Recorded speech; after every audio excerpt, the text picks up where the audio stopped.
के chemistry academy. मागच्या लेक्चरला आपण घेतलं होतं की physical properties of alkyl halide. आपल्याला आता बघायचं आहे कायरल मॉलिक्यूल. काय बघायचं आहे? कायरल मॉलिक्यूल बघायचं आहे. Chiral molecule. Chiral molecule. Chiral molecule म्हणजे असं मॉलिक्यूल जसं एक्झाम्पल इथे आहे कार्बन. कार्बनला किती बॉन्ड असतात? 4. 1 2 3 4. कुठून 4 आले? कारण कार्बनची व्हॅलेन्सी किती असते? 6. आणि याला आपण कसं लिहू शकतो? 2,4. कसं लिहू शकतो? 2,4. आता 4 काय करू शकतो? तो देऊ शकतो ऑक्टेट कंप्लीट करण्यासाठी किंवा घेऊ शकतो. याचा अर्थ कार्बनची व्हॅलेन्सी किती आहे तुमची? 4. म्हणजे कार्बनला किती बॉन्ड लागलेले असतील? 4. आता जर तुमच्या या कार्बनला जसं मिथेनचा फॉर्म्युला काय असतो? आपण कार्बनला 4 का लावतो हायड्रोजन आणि हा काय असतो तुमचा? मिथेन. म्हणजे तो CH4 मिथेन. आणि याला आपण असे लिहितो CH4. म्हणजे कार्बनला किती बॉन्ड लागले? 4. पण तुमचा कार्बन आहे आणि त्या कार्बनला हायड्रोजन ॲज इट इज आहे. हायड्रोजन ॲज आणि ही 3 हायड्रोजन रिप्लेस केला. इथे लावला Br, लावला आयोडीन, इथे लावलं CH3, लावलं CH3. म्हणजे आपण काय केलं? 3 कंपाऊंड जे 3 हायड्रोजन जे होते ते 3 हायड्रोजन रिप्लेस केले 3 वेगवेगळ्या ग्रुपने. आता या कार्बनला बघा इथे काय लागलाय? हायड्रोजन, इथे लागलाय Br, इथं आयोडीन आणि इथे लागलाय CH3. म्हणजे त्या कार्बनला किती ग्रुप लागले? 4. आणि ते 4 काही आहेत डिफरंट, सारखे आहेत का? नाही. म्हणून या कार्बनला म्हणतात कायरल. म्हणून या कार्बनला काय म्हणतात? Chiral carbon. म्हणजे हा तुमचा कोण आहे? Chiral carbon. काय आहे? Chiral carbon. टीचर सांगा त्याला काय म्हणतात? Chiral carbon. म्हणजे ज्या कार्बनला काय असतील? 4 वेगवेगळे ग्रुप लागले असतील. The carbon content 4 different group. ज्याला 4 वेगळे ग्रुप लागले असतील त्याला काय म्हणू? Chiral carbon. आणि त्याला डिनोट करतात स्टार. याचा अर्थ तो काय आहे तुमचा? कायरल कार्बन आहे ज्याला 4 वेगवेगळे ग्रुप लागले. फॉर एक्झाम्पल जसं अजून एक एक्झाम्पल करू आपण. जसं CH3 C लावला C2H5, इथं लावला Br आणि इथं लावला H, लावला H. म्हणजे हे तर काय लागलं तुमचं? C2H5 म्हणजे इथेन. हा आहे तुमचा मिथेन. इथं काय लागलाय? हायड्रोजन. आणि इथं काय लागलाय? Br. इथे काय लागलाय? Br. म्हणजे बघा या कार्बनला 4 काय लागलाय? वेगवेगळे ग्रुप आहे. एक ग्रुप सारखा आहे का? नाही. हा CH3 आहे आणि हा C2H5 आहे. म्हणजे हा पण तुमचा काय आहे? Chiral carbon. हा पण काय आहे? Chiral carbon. आता याची आपल्याला मिरर इमेज दाखवायची. याची आपल्याला काय दाखवायची आहे? Mirror image. तर मिरर इमेज दाखवायची असेल तर पहिलं जो कार्बन आहे तो ॲज इट इज लिहा. जो कार्बन आहे तुम्ही काय लिहा? As it is. जो तुमचा कार्बन आहे तो ॲज इट इज दिसमध्ये. नंतर लिहून घ्या. जे वरचे आणि खालचे बॉन्ड आहे त्यांना काही होणार नाही. वरचं बॉन्ड काही आहे? C2H5 आणि खाली काही आहे? H. वरचा काय? CH5 आणि खाली काही आहे? H. हा Br काय आहे तुमच्या प्लेनच्या जवळ आहे म्हणजे नाही करायचं. Br जवळ जाईल आणि हा काय आहे तुमचा दूर आहे. हा काय राहील? दूर. हा काय राहील? दूर. म्हणजे जेव्हा तुम्ही हा या कंपाऊंडचा मिरर इमेज म्हणजे स्वतःला आरशासमोर ठेवून बघा. तुमचा लेफ्ट हँड साईड काय राहील? राईट हँड साईडच्या काय राहील? जवळ राहील. तर तुमचा लेफ्ट हँड साईड आरशामध्ये बघितल्यानंतर सारखं दिसते. हा हात या हातासारखा दिसते. म्हणजे जेव्हा या हात म्हणजे हा काय तुमच्या मिररच्या समोर आहे. हा पहिले हे बॉन्ड चेंज होणार नाही आणि CH3 दूर आहे म्हणजे पण काय आहे? दूर जाईल. आणि हा आहे तुमचा. त्याचं नाव जर लिहायचं आहे 2 ब्रोमो. त्याचं नाव काय होईल? 2 bromo butane. 2 bromo butane. Count 2 bromo butane. जर नंबरिंग दिली तर 2 कार्बन 1 2 3 4 आणि दुसऱ्या कार्बनवर काय लागलाय? Br लागलाय. म्हणून 2 ब्रोमो ब्युटेन. आणि हा तुम्हाला पेपरमध्ये हर वर्षी विचारते. हा विचारते तुम्हाला पेपरमध्ये हर वर्षी विचारते. Right discuss the optical activity of 2-ब्रोमोब्युटेन. 2-ब्रोमोब्युटेनच्या पहिले काय लिहायचं तुम्हाला स्ट्रक्चर लिहिल्यानंतर याचा कायरल मॉलिक्यूल म्हणजे त्याच्याकडे 4 वेगवेगळे कंपाऊंड आहेत तो तुमचा कायरल मॉलिक्यूल. आणि त्याचा काय दाखवायचे आहे तुम्हाला मिरर इमेज. काय दाखवायची आहे मिरर इमेज. आणि हा खूप इम्पॉर्टंट आहे.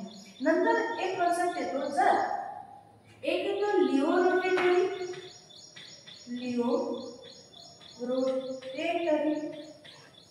आणि एक येतो डेस्ट्रो रोटेटरी. हे पण तुम्हाला याच्यातच लिहायचं डेस्ट्रो रोटेटरी. आता लिओ रोटेटरी म्हणजे काय? मी तो उभी आहे, माझा हा काय आहे तुमचा राईट साइड आहे. जर मी राईट साइडने टर्न केलं म्हणजे असं टर्न केलं तर हा होईल तुमचा कोणता डेस्ट्रो रोटेटरी. जर कंपाऊंडला आपण राईट साइडने टर्न केलं तर तो काय झाला डेस्ट्रो रोटेटरी. आणि जर मी लेफ्ट साइडने टर्न केलं तर तो होईल तुमचा लिओ रोटेटरी. काय होईल लिओ रोटेटरी. म्हणजे the compound rotate from right hand side. The compound rotate from right hand side is called destrorotatory and the compound rotate from left hand side is called levorotatory. म्हणजे असं compound जो right साइडने rotate होतो त्याला डेस्ट्रोरोटेटरी म्हणतात आणि जो left साइडने rotate होतो त्याला लिओरोटेटरी म्हणतात. आणि हे पूर्ण तुम्हाला याच मध्ये लिहायचं. जर तुम्हाला विचारलं discuss the optical activity of 2-ब्रोमोब्युटेन तुम्हाला काय लिहायला लागेल? पहिले कायरल मॉलिक्यूलचे डेफिनेशन, नंतर लिओ आणि डेस्ट्रोरोटेटरीचे डेफिनेशन आणि तुम्हाला काय करावे लागतील त्याच्या मिरर इमेज. काय करावे लागतील मिरर इमेज. तर ऑप्टिकल अजून एक कन्सेप्ट आहे plane of plane polarized light.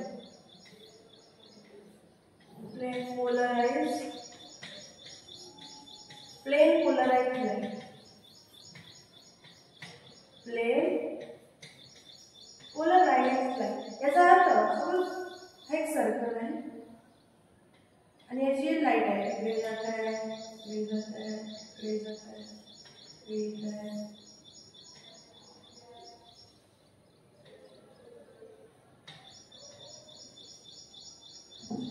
आणि इथं टाकलं तुम्ही plane polarized light. Plane polarized light. Plane polarized light. तर तुम्हाला काय भेटत आहे एक स्ट्रेट लाईन भेटत आहे. काय भेटत आहे एक स्ट्रेट लाईन. आता हे काय आहे जसं आपल्याकडे लाईट असतो. लाईटचा प्रकाश काय असतो पूर्ण रूमवर जातो. जो लाईट आहे तुमचा तो लाईटचा प्रकाश काय होतो पूर्ण रूमवर पसरतो. बरोबर आहे. म्हणजे ह्या जो लाईट आहे याचा प्रकाश काय करतो पूर्ण रूमवर पसरतो.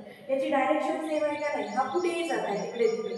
पण जसं तुमच्याकडे लेझर लाईट असतो आपल्याकडे तो रेड कलरचा बरोबर आहे. त्याला सरळ मार्ग तो कसा जातो एका रेषेत जातो. काय जातो एका रेषेत जातो. म्हणजे हे जे आहे तुमची ऑर्डिनरी लाईट आहे म्हणजे हा कुठेही बसत आहे. पण जेव्हा तुम्ही प्लेन पोलराइज्ड लाईट लागता तर ते काय होते पूर्ण स्ट्रेट लाईन मध्ये जाते. ते कशी जाते स्ट्रेट लाईन. ही घरची लाईट झाली आणि तो झाला तुमचा लेझर लाईट. हा इकडे तिकडे बसत आहे पण तो काय होता स्ट्रेट लाईन. तर ही माझी जर मी अशी सरळ लाईट दिली तर माझा हा जो आहे हा काय असतो परपेंडिक्युलर. हा काय असतो ही माझी सरळ लाईन आणि हा काय आहे परपेंडिक्युलर. तर म्हणून the direction which is perpendicular to plane of propagation म्हणजे आपल्या प्लेन ऑफ प्रोपॅगेशनला काय असेल परपेंडिक्युलर असेल त्यालाच म्हणतात प्लेन पोलराइज्ड लाईट.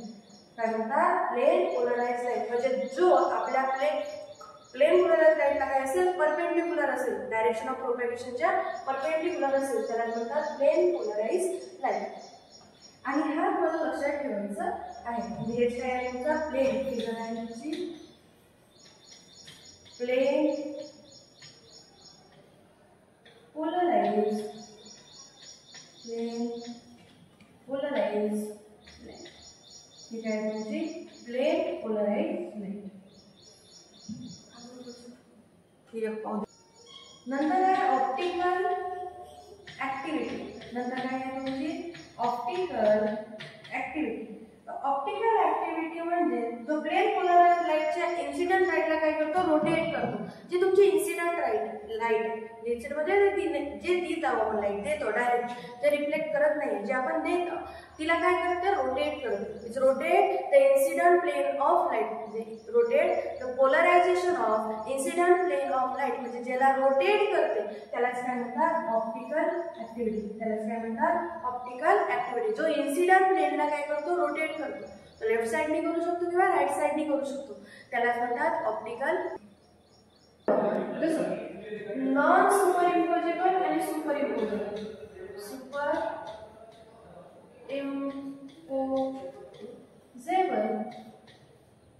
आणि नॉन सुपरइम्पोजेबल. आता सुपरइम्पोजेबल म्हणजे जसं ग्लास आहे, जसं काय आहे तुमचा ग्लास, इथं लावला आपण मिरर, काय आहे ग्लास, इथं काय लावला मिरर, आणि सेम काय आता कमी जास्त होऊ शकतो. तर काय करताय, हा ग्लास उचलून इथं ठेवला, हा ग्लास उचलून काय ठेवला इथं ठेवला, सेमच आहे, इथून उचलला आणि याच्यावर ठेवला, तर काय करेल एकमेकाला रिफ्लेक्ट करेल. जसं असं उचलून ठेवला ते एकमेकाच्या काय राहतील इक्वल, दिसत आहे, सेम ठेवलाय. म्हणजेच काय आहे, हा तुमचा सुपर इम्पोजेबल मिरर इमेज. म्हणजे ग्लासला जर त्याच ग्लासवर ठेवले तर तो काय करेल, सुपर इम्पोजेबल करेल, सुपर इम्पोज करेल. म्हणजे तो झाला तुमचा सुपर इम्पोजेबल मिरर इमेज. पण दुसरा एक्झाम्पल जर घेतला आपण, जसं एक्झाम्पल बघायचं जो घेतला होता आपण, CH5 कार्बन Br, नंतर इथे लावलं CH3 आणि या साईडला लावला H, आणि याला पण दिला मिरर इमेज, याला पण काय दिला मिरर इमेज. इथं आहे C, इथं काय आहे तुमचा, हे दोन बीच मधले ॲज इट इज राहतील CH3, इथं काय आहे CH3, आणि यांना चेंज करा, हा ह्या साईडचा H या साईडला जाईल आणि हा CH3 हा Br नाही या साईडला. बघा हा कंपाऊंड आहे, याचा काय लागला मिरर, तर तुमचा मिरर इमेज झाला, बरोबर आहे. पण जर या कंपाऊंडला उचलून मी या कंपाऊंडवर ठेवली, या कंपाऊंडला उचलून या कंपाऊंडवर ठेवली, तर काय होईल, हे जे आहे ते सेम आहे, हे सेम आहे सरळ, हे काय आहे सेम, हे ॲज इट इज त्याच्यामध्ये सुपर इम्पोजेबल होतील. बघा हे काय होतील, यांच्यामध्ये काय होतील, सुपर इम्पोजेबल होतील. पण जर हा उचलून मांडले इथे, तर हा Br कोणावर येईल H वर, आणि हा H कोणावर येईल या Br वर. याला उचलून असे मांडले तर Br या साईडला येईल, H या साईडला येईल, बरोबर. सुपर इम्पोजेबल होतील का नाही, म्हणून याला म्हणतात नॉन सुपर इम्पोजेबल. काय म्हणतात, non super imposable mirror image. Non super imposable mirror image. आणि हा झाला तुमचा सुपर इम्पोजेबल, कारण की याला जर या साईडने मांडले तर तो काय, त्याला काय होईल, सुपर इम्पोजेबल. जसं हा हात जर तुम्ही या हातावर मांडले, जसं हा हात घेतले आणि हा हातावर मांडले, सुपर इम्पोजेबल होत आहे का नाही, कारण की एक हा या साईडचा इकडे जातात, सुपर इम्पोजेबल होत आहे का नाही, म्हणजे हे झाले नॉन सुपर इम्पोजेबल. आणि जर सरळ असं झालं असतं, झालं असतं सुपर इम्पोजेबल मिरर इमेज, आणि हा झाला non super imposable mirror image. आणि यांनाच म्हणतात इनॅन्शिओमर. यांनाच काय म्हणतात, इनॅन्शिओमर. जे non super imposable mirror image असतात त्यांनाच म्हणतात इनॅन्शिओमर किंवा इनॅन्शिओमर.